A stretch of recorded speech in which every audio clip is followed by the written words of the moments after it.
Jangan katakan, jadi Anda juga nanti kapan-kapan bisa lebih jahat daripada saya kalau punya kesempatan. Ya enggak. Jadi Pak Bahlil, enggak semua orang karakteristiknya berubah atau apa-apanya berubah setelah misalkan ada kejadian gitu. Makanya yang lebih tepat itu dalam hal ini itu pernyataan Habib Nurmagomedov. Nah, yang mana?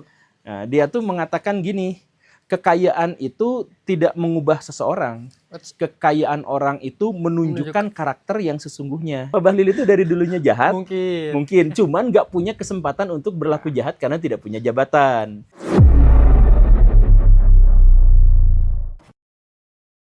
Dulu waktu saya aktivis, waktu miskin, lihat mobil bagus kita marah, mau lempar aja itu mobil. Apalagi kalau pakai mobil pengawalan, paling benci saya. Paling benci saya. Begitu punya duit, bisa beli mobil bagus, enak juga barang ini. Dulu kita mau makan bakso aja boleh, sekarang makan bintang 5 boleh, enak juga barang ini. Dulu kita benci pakai pengawal, begitu jadi menteri ada pengawal, paten juga barang ini ya kira-kira. Jadi saya mau sampaikan untuk kalian, jangan coba-coba bilang bahwa kita oligarki atau yang oligarki itu gak bagus. Tunggu kalian, saya mau tunggu. Begitu suatu saat kalian jadi pejabat, jadi orang kaya, mungkin kelakuan kalian akan lebih jahat daripada saya. Pak Bahlil dan teman-teman, yang pertama adalah sebenarnya pernyataan Pak Bahlil ini jangan kita anggap sebagai bukti bahwa Pak Bahlil itu memang sekarang jahat dan oligarki. Jangan dulu ngelihat ke situ. Tapi lihat bahwa itu memang fakta. Atau setidaknya itu adalah sebuah fenomena yang kita ketahui bersama gitu. Jadi banyak sekali orang-orang sekarang yang dalam tanda kutip sadar bahwa orang-orang yang marah karena korupsi itu adalah orang yang gak kebagian korupsi. Seandainya mereka punya kesempatan untuk korupsi, mereka juga akhirnya melakukannya gitu. Nah banyak kan akhirnya orang-orang yang memvalidasi pernyataan itu. Jadi pernyataan Pak Bahlil ini adalah pernyataan yang gak usah dibantah karena kita semua tuh memang menyadari dan mengalami hal itu gitu. Kita menemukan ada banyak pejabat yang dulunya itu adalah aktivis. Betul. Dulu teriak-teriak, pas bagian dari pemerintahan, gitu ya. Yang terbaru itu adalah Pak Noel gitu ya. Pak Noel dulunya Gojek, kemudian menjadi aktivis pendukung Pak Joko, kemudian jadi pendukung Pak Prabowo, dan setelah itu dapat jabatan komisaris, gak lama setelah itu tertangkap. Padahal dulunya itu aktivis dan suka koar-koar tentang pemberantasan korupsi dan sebagainya gitu. Jadi pertama jangan dulu bully Pak Bahlil karena dia menceritakan fenomena yang secara umum terjadi. Tapi pernyataan Pak Bahlil itu juga sebenarnya adalah pernyataan yang harus diklarifikasi. Pertama, gak semua juga orang kaya gitu tuh. Orang-orang kaya gitu biasanya adalah orang kaget, orang kaya baru. Betul. Jadi mungkin Pak Bahlil juga orang kaya baru. Jadi maksudnya dulu pernah hidup menderita, hidup miskin dan sebagainya. Dan kemudian ketika mendapatkan kemewahan, kekayaan, akhirnya jadi kaget gitu. Pola hidup berubah, gaya hidup berubah, dan lain-lain. Nah, tapi itu juga tidak terjadi untuk semua orang gitu. Misalkan ya saya ambil aja saya pribadi gitu. Saya tuh gak kabita dengan mobil mewah, gak kabita dengan yang mewah-mewah gitu. Justru saya tuh enaknya tetap aja makan batagor di kaki lima di pinggir jalan sambil duduk di trotoar, itu tuh lebih enak. Waktu saya miskin begitu, waktu sekarang punya penghasilan juga masih begitu. Jadi maksudnya setiap orang tuh punya karakteristik berbeda-beda, punya ambisi berbeda-beda. Ada yang puncak kebahagiaan mereka adalah ketika mereka terkenal, ada yang puncak kebahagiaan mereka adalah ketika mereka kaya, ada yang puncak kebahagiaan mereka adalah ketika mereka bisa mendapatkan pasangan yang bagus gitu ya. Puncak kebahagiaan mereka adalah ketika mereka bisa berkontribusi dalam sains dan teknologi dan sebagainya. Jadi beda-beda gitu. Jadi ada orang yang misalkan dulunya tuh miskin, kemudian ketika kaya dia hidup biasa-biasa aja karena sebenarnya orientasi hidupnya itu adalah gimana caranya saya supaya dapat pasangan yang bagus. Nah, soal apakah dia kaya atau miskin itu bukan prioritas. Ada yang seperti itu kan? Ada. Atau misalkan kita juga melihat ada Elon Musk gitu, yang paling umum kita ketahui. Walaupun dia sangat kaya raya, dia tuh tetap tidak mau menikmati kekayaannya. Dia tuh fokusnya itu tetap aja kerja lagi. Itu menghabiskan waktunya, menghabiskan tenaganya, menghabiskan pikirannya, hidup dalam stres.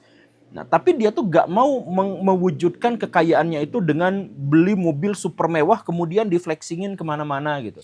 ya dia pasti punya mobil kayak gitu dan pasti kebeli rumah mewah. Kalau misalkan mau dia dadakan bisa seperti itu. Tapi dia flexingnya bukan di situ gitu. Flexingnya adalah di kekayaannya, kekayaan intelektualnya gitu maksudnya, seperti itu gitu. Nah jadi Pak Bahlil jangan katakan, jadi Anda juga nanti kapan-kapan bisa lebih jahat daripada saya kalau punya kesempatan, ya enggak. Berarti di level dia ngomong saat itu, Itu pengalaman pribadi. Dia di level jahat menurut dia Di sendiri level ya? jahat, di level jahat. Tapi kalau misalkan ngomongin soal, kalau ngerasain kayak, kalau misalkan nanti kalian merasakan, kalian juga merasa, ini enak juga ya. Nggak harus di level tinggi banget gitu. Bahkan untuk kayak penghasilan naik setengah kali aja dari biasanya, itu kadang ngebuat si gaya hidup itu naik tuh langsung tuh. Iya. Nah makanya ini juga pelajaran penting dari koko-koko Cina yang sering saya temui. Jadi dia tuh dari fakir miskin ke kaya Dengan naik kerja keras. drastis dengan kerja keras. Dia tuh tetap bersendal capit. Bukan gara-gara dia tidak mau dan tidak pengen. Dia tuh sangat pengen banget gitu. Pengen punya sepatu Nike gitu. Pengen punya sepatu yang kayak gitu, dia tuh sangat pengen gitu. Tapi karena dia tuh sangat disiplin dalam pengelolaan uang, dia hanya boleh belanja dengan nominal sekian setelah penghasilan hariannya begini, setelah dia investasinya segini dan sebagainya. Nah dia tuh disiplin banget dalam hal itu. Karena disiplin banget dalam hal itu, jadi dia tahan. Nah, jadi Pak Bahlil gak semua orang karakteristiknya berubah atau apa-apanya berubah setelah misalkan ada kejadian gitu. Makanya yang lebih tepat itu dalam hal ini itu pernyataan Habib Nurmagomedov. Nah, yang mana? Nah, dia tuh mengatakan gini, kekayaan itu tidak mengubah seseorang. Kekayaan orang itu menunjukkan karakter yang sesungguhnya. But I really don't like this, like fame and money show who you are. All the time we hear about like money and the fame change people. No, when money and fame come, these two things show who you are, Nah, apakah mungkin seperti itu? Jadi Pak Bahlil itu emang dari dulunya jahat, Pak. Pak Bahlil itu dari dulunya jahat. Mungkin. Cuman nggak punya kesempatan untuk berlaku jahat karena tidak punya jabatan. Setelah dia kaya dan punya jabatan, akhirnya dia jadi jahat. Mungkin seperti itu gitu. Sama kayak ini aja kali, kasus narkoba mungkin. Kayak misalkan banyak orang yang mengatakan bahwa lu itu nggak kenapa ngeganja, karena ganja itu yang paling mudah didapatkan. Tapi ketika dia punya uang, kayak Coki Parede yang mengatakan kalau lu punya duit, lu baru merasakan kenikmatan berikutnya di level-level narkoba berikutnya gitu. Tapi kan nggak semua orang yang punya duit juga nyobain obat itu. Enggak, betul. Nah itu perumpamaan yang bagus gitu ya. Ngomong masih dengan Pak Bahlil dan partainya, jadi Golkar memberikan dukungan dan kekeh untuk mengusulkan Soeharto jadi pahlawan nasional. Menteri Sosial Saiful Yusuf menyerahkan 40 nama yang diusulkan mendapatkan gelar pahlawan nasional. Beberapa nama yang tercantum dalam berkas tersebut dinilai telah memenuhi syarat.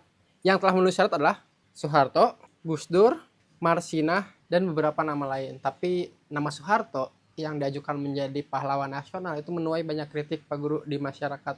Menurut Pak Guru gimana? Menurut saya jumlah pahlawan nasional justru harus dikurangi.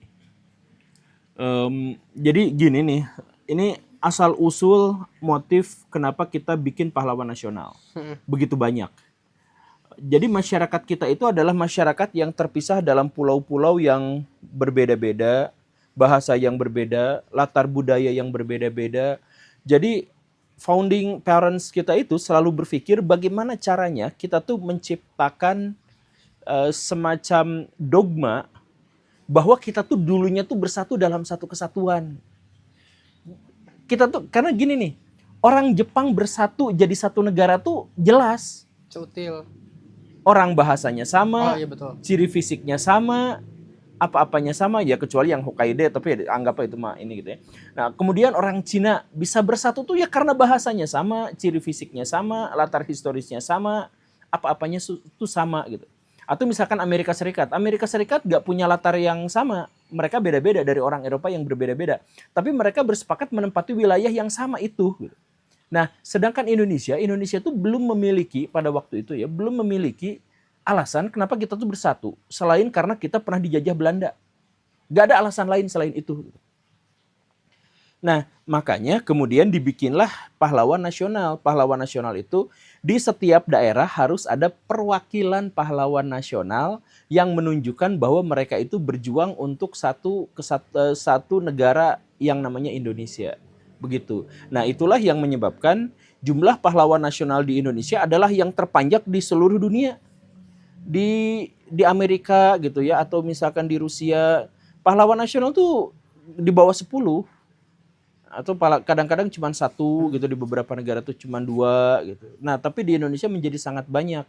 Saking banyaknya gak ada seorang pun di antara penonton video ini yang bisa tahu satu demi satu, hafal dari awal sampai akhir. Pasti pada tidak tahu.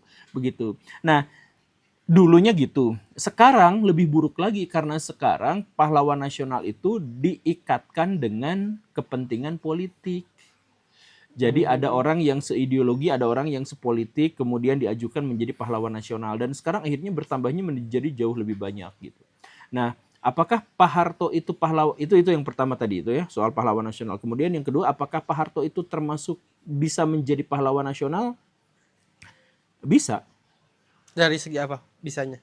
Dari segi bahwa dia pernah memimpin Indonesia dengan jasa yang sangat banyak. Nah, soal jasa itu juga sebenarnya adalah bikinan orang zaman now gitu. Jadi banyak pahlawan-pahlawan yang kita kenal di zaman dulu, pahlawan itu sebenarnya orang yang kurang baik di zamannya. Ada raja misalkan yang ngebantai rakyatnya sendiri, yang melakukan serangan dengan keji terhadap suku yang lain. Itu jadi pahlawan nasional tuh ada yang kayak gitu. Kemudian ada pahlawan nasional misalkan ya, yang dia tuh emang dari dulunya terlibat kasus korupsi. Terlibat. Oh berarti era sekarang nih? Enggak, pahlawan nasional. Yang disebut pahlawan nasional ya, yang sudah jadi pahlawan nasional. Dan itu misal terindikasi kuat terlibat kasus korupsi, tapi tidak dilanjutkan ceritanya, itu ada yang kayak gitu. Atau melindungi koruptor. Siapa? Yang di Indonesia? Iya di Indonesia. Nanti yang udah jadi pahlawan nasional, udah jadi pahlawan nasional. Kayak gitu. Atau misalkan ada pahlawan nasional yang sebenarnya dibenci sama suku yang lain, gara-gara dia ngebantai suku lainnya itu gitu. Jadi sebenarnya kejadian-kejadian semacam ini tuh banyak.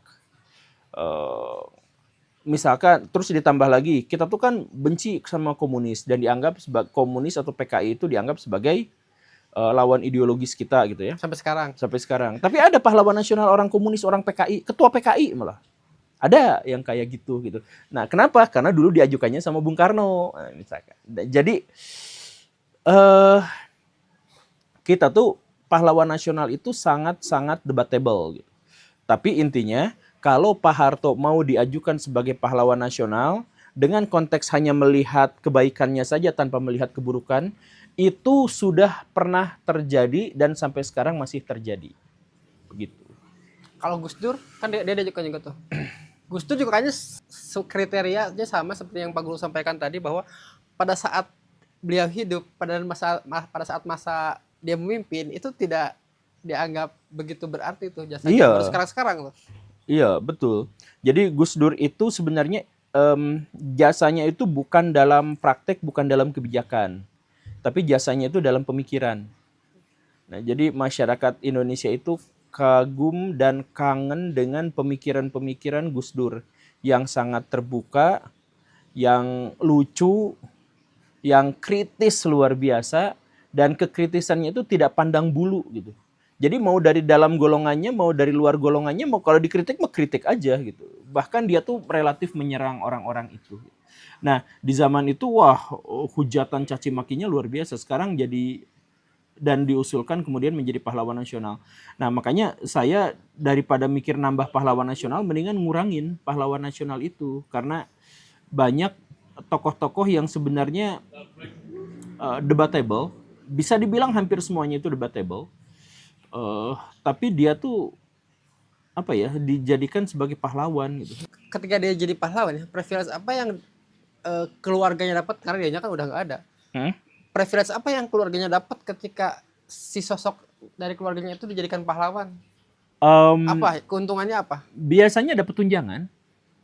Tapi sisanya mah bukan soal itu, yang lebih penting mah itu adalah ya beneran dapat privilege. Saya tuh keturunan dari pahlawan nasional loh. Nah, itu juga kan sebenarnya udah, bahkan kemarin-kemarin itu di perdebatan gitu ya, ditampil di TV gitu. Argumentasinya tuh jelek gitu, busuk gitu. Tapi jangan sangka dia adalah cucu dari pahlawan nasional. Nah, kalau udah itu kan udah dapat wow gitu.